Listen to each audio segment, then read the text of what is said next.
This third part is about basically hurting the people that you love and the people that you care about. This was an actually a nice this from Dominic Husband. Dominic's been around for a while, and is somebody that really comments quite a lot. When I quit 3 years ago, 3 years and 1 month, your videos helped so much, particularly in the earlier days. I'm so glad I quit before these lockdowns began. I have friends who've drunk their way through restrictions and have always stayed sober. The hardest thing for me is worrying about the people I have hurt down through the years. Through my drinking, it brought about a lack of empathy in me. I regret how cold and cowardly I could be. Part of me wants to find these people after restrictions and make sure that they're all right, but the other part says to leave well enough alone and move on. I think that's a really nice quote. It's an honest quote, an honest description, I think, of what a lot of people are feeling. And when you stop drinking alcohol, I mean, I think one of the things that you have to put into your mind that it is what it is. Your past is what it is. There's nothing really that you can do about it. You know, it's I sometimes think, you know, people have this need to apologize because of their own guilt, and a lot of their own guilt is because of what they're doing to themselves and that inner conflict that they have, the pain that they've caused and are causing themselves.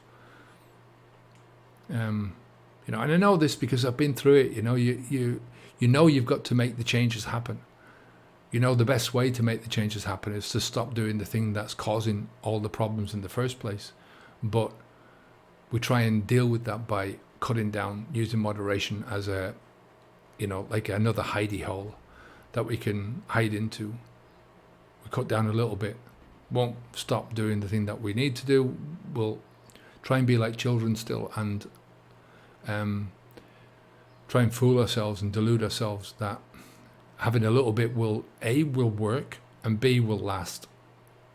You know, if you're trying to get a buzz from drinking, you know, that's what other reason is there to drink alcohol? Anyway, I'm not going to get into that one, but you know, if you're trying to get a buzz, you're not getting that end result. So it creates a lot of this conflict within yourself. It creates a lot of bad feeling within yourself, and sometimes it's easier to turn around and say, well, yeah, all these other people that I've hurt, and you know, beat up on yourself in so many different ways. And that's one of the big ways that we do it. We can blow things out of proportion. A lot of the time we can't even remember what we were doing or what we were saying when we were bad. We just remember the reactions from afterwards, and they stay with us. You know, there's certain moments in my life from my drinking life that I can remember really happy moments, but the happiness was generally about the situation that we were in. And I can remember really sad moments, and the sad moments were always about the alcohol and what I'd done. And I was sad about what I'd done, you know, what I'd said.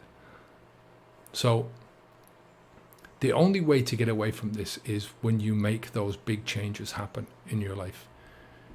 And for the people that, you know, if you're trying to apologize for people, concentrate and focus your mind on the people that you care about, because there's no point in going out there and trying to find people that you don't care about, that don't really mean much to you, you know, because I don't think it's going to ease your conscience anyway. Your conscience will be eased much more by you changing into a person who just doesn't do that anymore. And then the people that you care about, when they see the change that you've made in your life, when they see that you're determined and that you're improving your own self, that you're committed to improving your own self, that you have that responsibility, that personal responsibility, you know, it's not linked to alcohol. This is linked to you as a person, as you as an integral whole, and in how you how that emanates to other people, how other people see that. Do you get what I mean? So it's like proving that you mean it. I mean, saying shit is nothing, you know, apologizing is nothing. You know, you can apologize to somebody and go back to it again, do the same shit. I mean, how many times have we done that as drinkers? You know, the boy who cried wolf. You know, when you push yourself through tough times, when you push yourself through the discomfort of what needs to be done, not to stop drinking alcohol, but to change the way you think about alcohol, to change the way you think about yourself, to change how much you respect yourself, and that you wouldn't put this shit inside your body anymore. That's the hard work that you need to do. So when you push yourself through those tough times, and once you've got done with that, it makes it so much easier to forgive yourself, to be kind to yourself. Do you know, when you've pushed yourself through these times, and you've put some distance between yourself, put a lot of distance between yourself and the old behaviors, and you've changed your thinking enough, then you're much better capable as a person. You're much better able to handle things. Do you know? You're much better, more capable of handling yourself, your life, other people, your emotions. You know, when I was drinking, it was the emotional stuff. You know, the emotions used to flip over, and all rational thought went out the window, and my emotions took over. And it was either feeling sorry for myself, or, you know, like a roller coaster, and no control over anything. And that's all changed since I stopped drinking alcohol, you know. It's just flipped back over again. It takes time before I mean, I think a lot of the time you have to come to terms of which emotions you've repressed, which emotions, I think the emotions that have become linked to alcohol, we care about those more so in the beginning, because they're the emotions that we want. You know, we want to feel happy. We're all the time trying to chase pleasure and avoid pain. So the avoiding pain part of it, you know, the repressed emotions take a while to bubble back to the surface, and then you start dealing with these later on. But it's once you start dealing with these with a rational mind, and you're thinking about them, you can allow them to come back up, and you can deal with them in the moment. It becomes much more easier to handle yourself, and much more easier to deal with life. You know, another thing with this is nobody's without fault. You know, so you have to be kind to yourself. And, you know, like I said, the easier, the further you get away from alcohol, the easier it becomes to be kind to yourself. You know, think about the amount of shite that you've heard off other people when they've been drinking. Even the person who is meek and kind and wouldn't say boo to somebody else, put enough spirits, whiskey into them or whatever, and see how much they turn. And we've all seen this with so many different people. So, you know, and I'm not using it as an excuse for anyone, you know, it is what it is.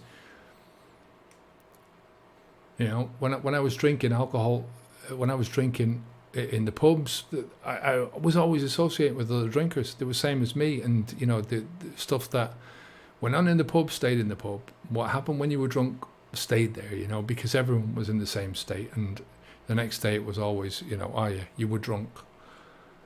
You know, but when you do that to somebody who's not drinking, it means so much more. You know, I mean, when I was drinking, I could be mean, but not. I don't think I was ever really badly, horribly mean. You know, where I think there's a certain level that you cross over where you just say something to somebody, and there's no stepping back from that. I don't think I ever got to that stage. Bit of a Jekyll and Hyde. More, it was, leave me the fuck alone. Don't come near me. You know, whatever, you know, you go over there and do your own thing in a very drunken, slurish, falling down sort of a way. Selfishness more than anything else. But I think once you start moving towards that best version of yourself, it becomes easier and easier to accept yourself, to respect yourself, to have time for yourself. You know, the more you can have time for yourself and for your own thoughts, and developing yourself as an individual, developing your potential. You know, you have, it's that raising up of your own self-esteem. You know, think about what alcohol does to you. You know, you know that you're poisoning yourself. You know, I feel sad thinking about it. You know, thinking about myself and the way I was doing it, and I knew it.